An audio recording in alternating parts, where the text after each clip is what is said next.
Emergency Ghana TV eso me movie bia kwaba ene yesaya yensaka ewo fidem haseni Lady B eden asem abedon hinini ewo Sumpa TV na asem ode baye ne se ni nua be mote ne nchen ne stepmother ba ote ne nchen wayera na nsensema epie mu no mepese wa ukọ na ukotie mu nsem esan se eba ne se akwa no ekoto wade ewo bi honom na BBC ye eni ntine yensem ne bekọ ne akwa kwhwe video no abaye ba net bibia ato aso subscribe na like na fa comment nso eba comment section na ase ade we de video wi ayekwa kwhwe yidie yemfa nye efutusem awofo no yemfa nye efutusem kese emfa emma ye ho pa yenko ne kwhwe video no Number 1, Philomena Shinewa complainants Jumana for Kumase Ena Sampana Ibrahim Atigiri Papadipa Onoso Jumana for Papadipa so ko dipa so de o oni ebo ni ko adu o o dipa for nso de kwa Oba pete say Mama ba chunya me adom na nso e boko oba ye show isu ayo Bible Quran bi focus ya kasa precaution up bodu ya ne cross op de he me ba show me pe Bible oba ya sorry ko Pentecost yo praise hallelujah fanzani fato waso de beni ko tatarasta fanzani fato babro nso bodu ya me Philomena Chinewa Mr. the Bible is Mr. the Bible is sa sama making nutkure trodo minitro erade boam Philo asembe na odiaba ma me pa cho me ni minua ketwa enati dumana afo no fine mamponten na obetena me nchen me fans afimu ani Oko school or Porters International School where he ahese oye bema omo friend Salis Kinsley Kofi Doku edin a ye de friend no na menimi nwie na wo ho enene na ansa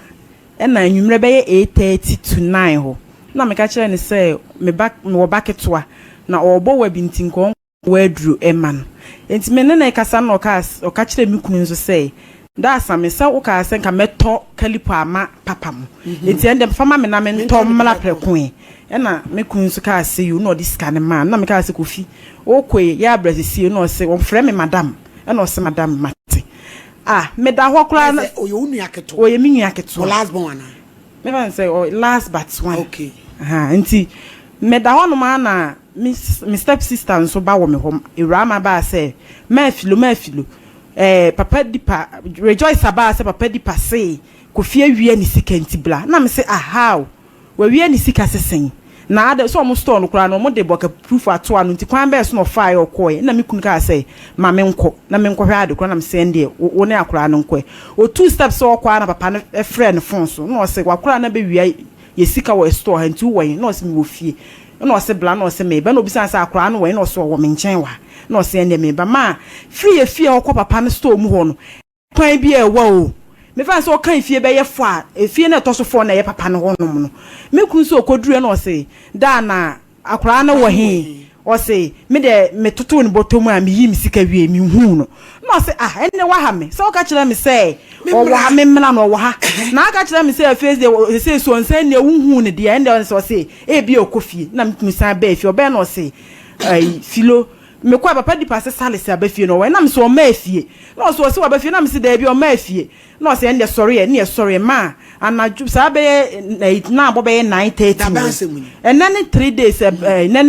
3 days Tuesday benada no anwumre no ma ye nante ya ma ne bo anaju 3 o'clock ne na mabonten hwehwe mi ya hu no e na nru ano papa me ko police station wo mamponten me ko e wo muso osu anti se me ko dobsifo ho na me ko e no me ko ye case say no me ga jam se me nsan ko ensan ko hwehwe ni kuro no bi na akora e bia no wo na danfo na me ma information center so now so makọ mama ye ni nyina enura me ko school ko report ya na me chi ni kuro mu wa nyina ma hu mi nwie ya now so anopa no ko mo san now so ye e na me san akora san ba ho mo se me nko information center me nko radio station ni TV station mo fa mi nyaa na nto na me se da bi the assembly kan papa no so misa ho hwe e ma nkasa ni nyam kura me papa minister kunu mom na friend or friend or catcher and so many 24 hours because I cry about when I was saying no ni what dear. I was so dear you and my and I missed the Kuni cancer. I cannot be friend me could be sans and one or then number man no so don't find number mobia. Or so be a friend say or money 24 hours into so I'm fat a crana more than a court. On fan and court no what advice or advice from or chain.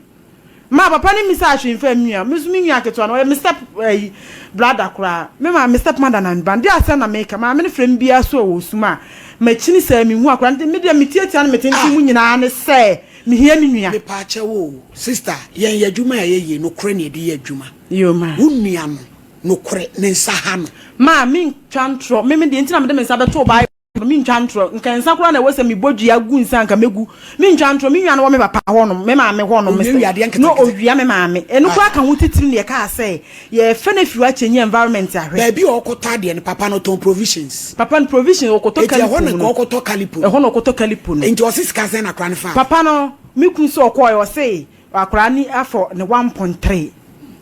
yesu ya akwa na ekono ye ma na 40 cedis enam aduro na nkobakwa akoto ne drugstore papa na sem a wodi no de e kire madwe kakra ne say akora no so abefa wa de wache no wa frɛ na busu afo so omumra adan na wo mo ma na wo hande wo mo ana say wo de frɛ police na wo sisi akola ni ho no wagya no eh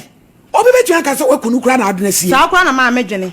ebi asi tachi ma panyu sa na medwene beye wa bo no kura de abaabo ni ti no akoto na twene ebi asi tachi ma pan beye bra no ye frɛ no obolo akola bi o ye kronfo mimi sei me ba afofra na yete mi ku mu fie wabura dwo so mi fra boche ba afofra na me mi ku ti o ye net be wia me fun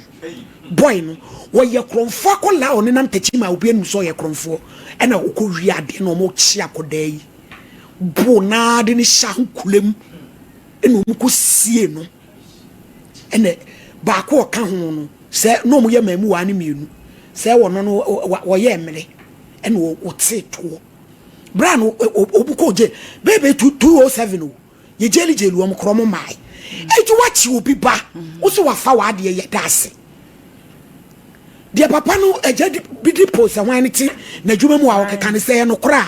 asam ke se na da wo sa no ma no kra pa mi ntwantro da mi ntwantro nto papa no so da me kra sa papa kasa ne nyam wo no kra ne bage na wie school wo porters wo no e na me ne yiri di nkomo na me ka say me pe school di mi nwia keto akọ wo so ja akola ne fa he wo se onim ba bia akora ne fa he ma se bia o fa sei ana o fa benkum ana o fa nifa wo se onim ba bia o fa he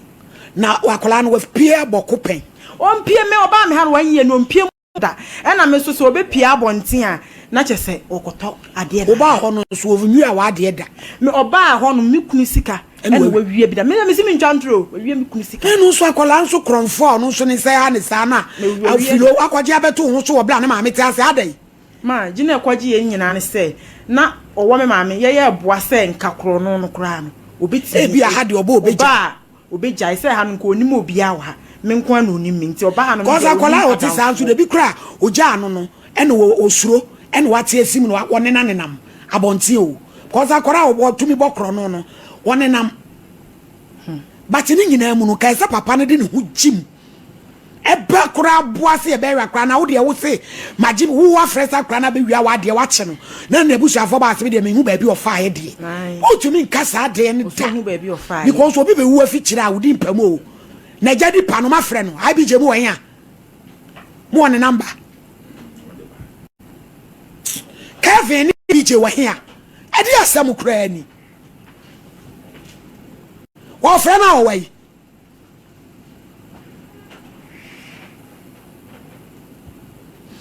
obi ba yira jadi pa ne de wayi nani atwi nani sa no atwi nani o musa wasam kra musa wasam enura na ye hwehwe na nane na ansa na adwena ye enura no pa no ya ye ba police station wo mampontin ene ye hia na mikrumom ka kire ne se still na ye hu akora no ene osesa na ose an ye hu no ene mikrum ka kire se de aye ne de wo se report asem no ene ose ye ko report won ne ka se ye ko mampontin wa anka word bia bi wa anka hwe ene etu me ko tena ni moto tu ne tu moto ne ko mampontin wanka hwe ma akra wi awusika waji usika waka che so wo ho nti wo mla oba ya asma ji misika nti menim ba bi o fai me se champo so mami mi da se so mami akoda no sebe so we kronfo kra no a papa dipa no oni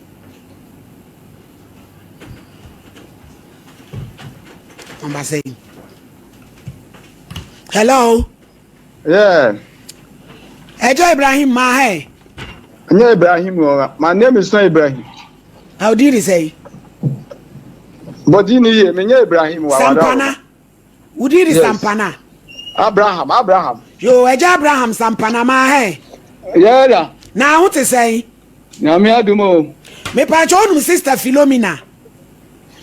Philomena. Yes. Yo, me pacho ye from me. Also for mami or hini ni me adwuma Osompa TV. Osi a ne ba ebeto ade wo akola no wo si wafa usika. Eti uchi akola no. So omumla meji akola no mo ba ya wo si wo waja akola no 3 days ni omu hu akola no. Na wada woroma eja ye be ne den. Sa na o kan kire o. I say ya no kan pacho. No nti o nya sa na asem ne tie. Yo eni ete san kire mu e. Ne wom ni say me ya adwuma na me pon anajo. Okay. Na me ko fie me pa cho wo do on kakra ma me ba. Yo.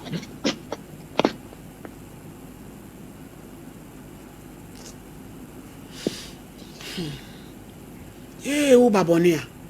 Acho o chiminka. Me to nka pa. Aha. Ti me ba na akola no ho. Ane me wife ni mo ma mo twa hu nyina wo mantem ho. Ma mienu ane me nkola. Se ti me ko wuro me park me car no na me sa me yire ne na hamwe ni wona mbusa sa dai. Ana o si o akola na be fisika. Awo ni store ho. Na ayi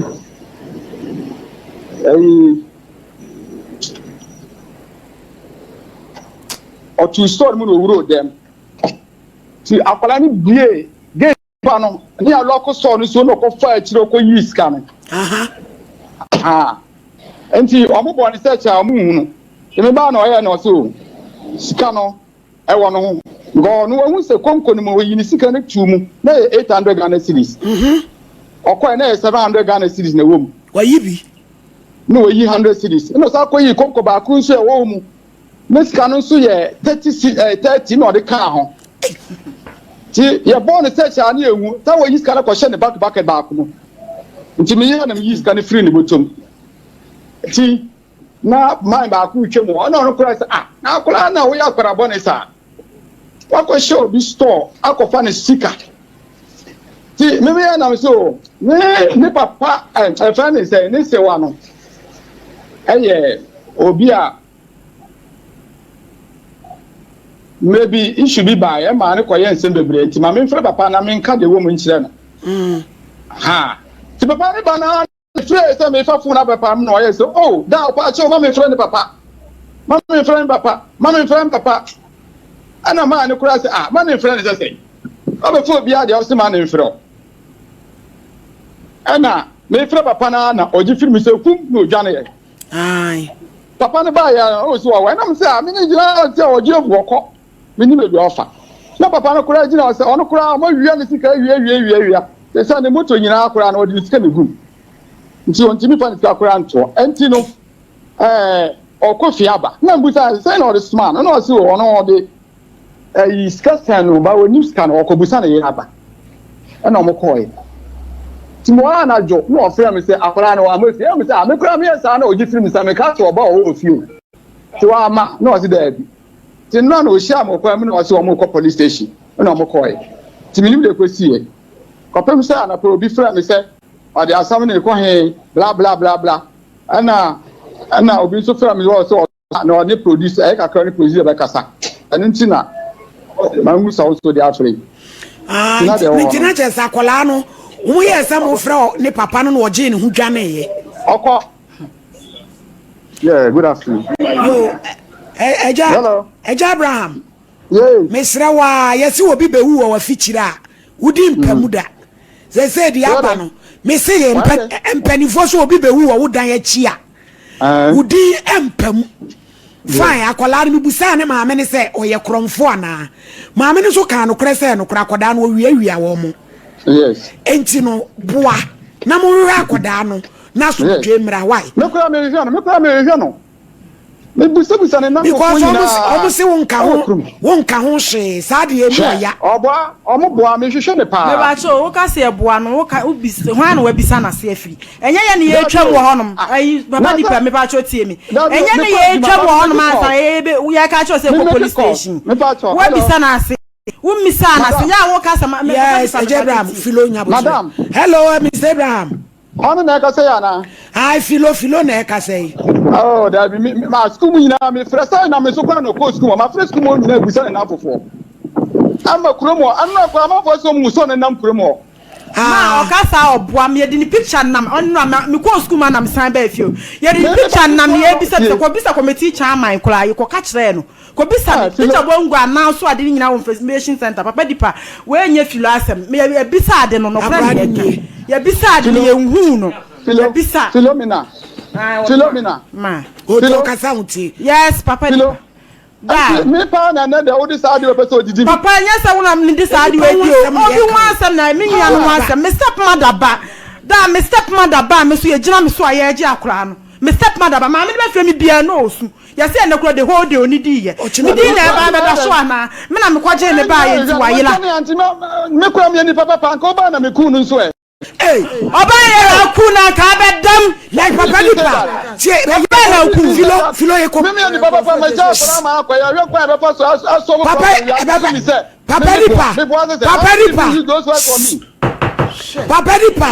papa dipa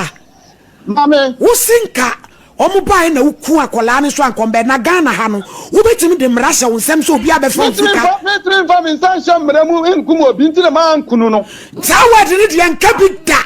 na wo yusu zawad ne de a eni o yebeka se wo waku akola no ena wodi na sie anti mo ni mi sa man fo su kum ni pa de papa dia wo kan de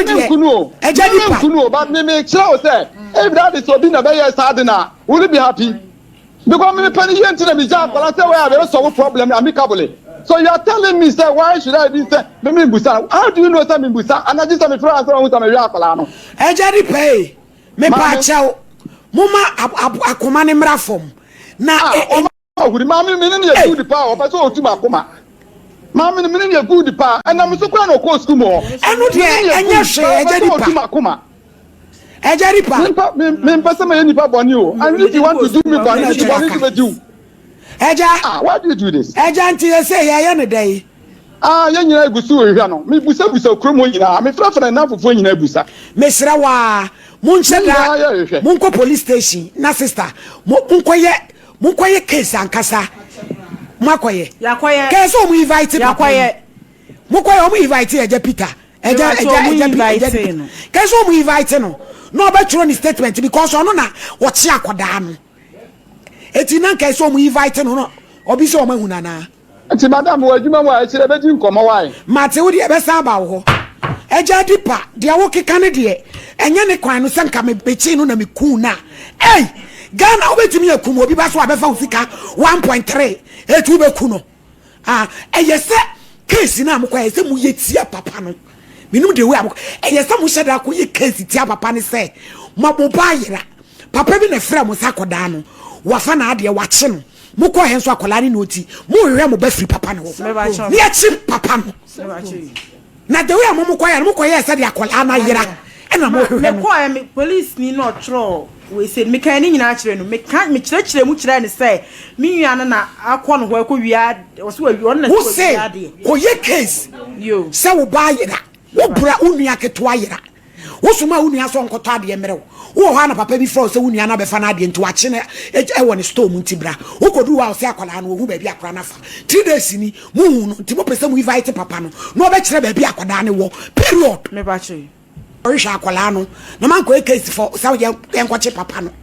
mama sana asam ne temebwa leta no na da wo no police for no na me kan koye e na omo ne ka kire me se me nko dops for because akola ni sha over 15 years and I'm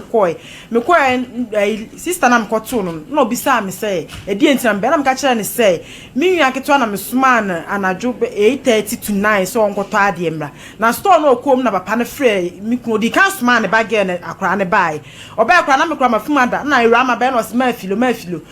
papa di passe Salis ewie ni sika ntibla na me kwa me say oyede na ewie sika because so mo de sa boga proof ni bi ato mo yinto oyede na ewie sika e na me kunu ka say filo ma me nko na me see you and wo ni akra ne nko o two step na papa ne frɛ e na o so wo e na o se me wo fie na o so akra na be wie me sika na o se na wo he na o so wo me ho ntibla na o se yo ma ne wo ho me be se sie e na o ni akra ni nyina e kwa nwa say bia friend ko edi 30 minutes say bia akra na je ne ho e kwa nwa na ko o be duro na o se na da o wo he e na me kunu so ka kire ne say on the wagigi wa born search agi ni sika awie nti no wo hu ba bia wafa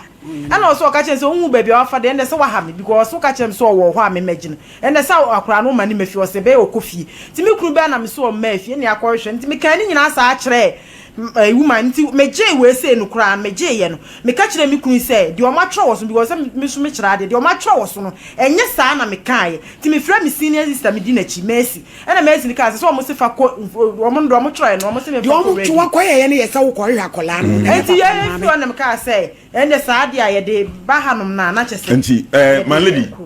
de o medafo medasiso jibe mayokohwe video ne eba ya semwe die ya we hosem because ama lady no aso aye she papa because o step mother ba e na wakofa no e de abetina won chen na asemu esi die anu ehye na papa no aspect no o betimi aka say papa ne na waye akora ni bibi because obi abedwensa but papa no sube tire mo no so hu ne say akora na nsan so ya akola boni ankasa because ebeba ne say na ebeka yo ye fa papa na papa ba be fa wa na say o papa ba ni ya cheche nsem a che papa na wedwane amen ye hu wedwane afifie wedwane afi omunche amen na ye hu ama sister bet na ha say sisi a ne maame ka say na me de me ba bet na wonche na ekofa hin kosi hin na ekofa hin kosi hin maame no na so ayede ayehye nti ye bompa ye se akora ne die ye behu ne bebi o hye bia ne ye behu ne naija ye de na akọ ne sister honom na bibia timi atodin e de ama aha na me de mo ebesi ye fa asem enye futo kese emfa ma yen aye ho awofo no momma mani enkonkola no ho because nkola no sisi ankola o ma ba no maso de nti yesre papa yesre yen fa asem we entu ye ho fo papa Hausa ha egusa emergency Ghana TV so subscribe na like na for commenting so eba comment section na ase edi ameje so an catch mami ese anything ebe sansu edin shemu e wa ha bio ebusia